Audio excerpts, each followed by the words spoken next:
They re-signed Daniel Jones, franchise tag Saquon Barkley.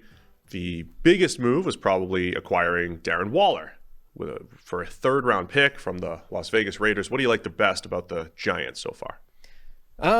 I really like acquiring Darren Waller from the Giants. I think that's like, I understand the risk attached to it, the side that has the Raiders shipping him off in the first place. But for the Giants, I think it's well worth the risk. You know, the potential of what they've added, which was a guy who, let's remember, was sort of keeping pace with Travis Kelce as one of the most dynamic tight ends in the NFL before injuries, and obviously hasn't done it for as long. But like adding that guy to somebody like Daniel Jones, we talked before about how I think stylistically it might be a smart matchup as well. Instead of trying to force Daniel Jones to be a different style of player than he's been the last few years, actually lean into the thing that he is doing quite well and say, well, if he's going to relentlessly target the middle of the field 7 yards down, let's put a really dynamic playmaker in that area and see what happens. Giants did pretty good. They schemed up their tight ends pretty well last year, but Waller's more than just a tight end. He's a mismatch creator that they certainly have not had.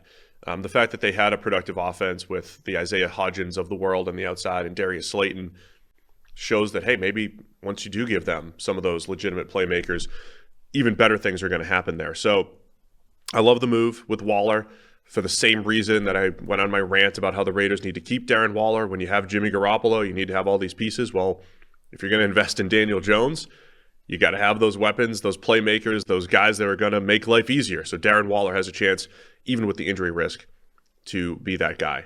I think a lot of what I've liked has been the franchise tags for running backs, Saquon Barkley, Josh Jacobs, Tony Pollard. I'm in on all those. Still one more year while they're, at the first half of their career, basically. Don't invest long-term. I'm seeing some smart moves there with the Giants. Franchise tag for Saquon Barkley, bringing in Matt Breida for just 1 year, $2.3 million. Smart way to, I think, handle the running back position. It's a no-brainer, but you got to love getting rid of Kenny Golladay as well. I saw there was a highlight reel that was Kenny Galladay's touchdowns for the Giants, and it was just like a 3-second reel of him catching a touchdown. Just a loop? I mean, if they spent 30 seconds talking about it, no, it wasn't. They didn't even loop it. It was just the 3 seconds of him catching the touchdown and then the end. Like, oh, man. It was pretty cold, but still funny. Yeah.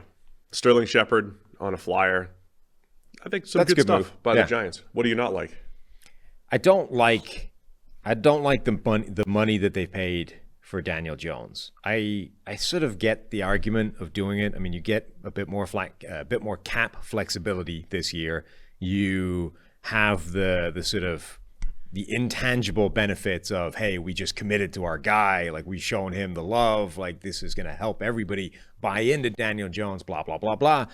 But effectively, when you boil it down, what you've done is pay $50 million for like $13 million of cap space this year. And that just doesn't feel worth it to me when you could have put a non-exclusive franchise tag on him and taken advantage of the 1 year of, test running of Daniel Jones to see if he actually does get better with a better supporting cast and in year 2 with Brian Daboll as his head coach. To me, it's just not worth the intangible benefits that you got.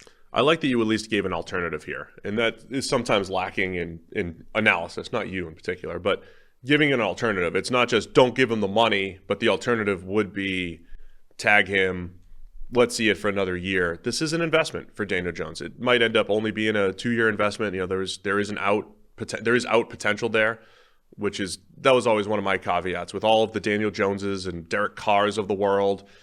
You want to be able to have that out, and We've talked about this deal a little bit, but teams have regretted Jared Goff's second contract and Carson Wentz's second contract, and they wanted outs for Derek Carr. Daniel Jones is in that bucket of quarterback where there could be buyer's remorse, or at least the want to get out within a couple of years. And to be clear, if they're right and he takes a giant leap forward, like if he becomes a much better player with better receivers to throw to, with a better offensive line and a year 2 of great coaching, this deal will look like a steal. Like it will look like great value, and they will have got it right. They will have proven everybody else wrong.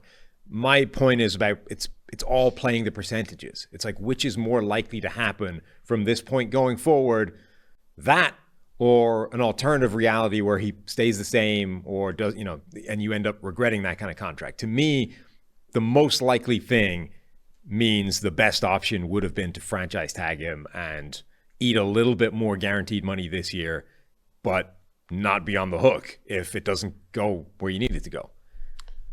So I agree on the Daniel Jones thing as far as what I don't like. The only other thing that I would question, maybe Bobby Okereke making $10 million per year over 4 years. He's a good, solid linebacker coming off his best year. He was mediocre a couple previous years. Incredible length, 34.5-inch arms. That's 99th percentile. Last year finally started living up to some of that, some of the hype, the length and athleticism that he brings to the table. But it's just 1 year of production, basically.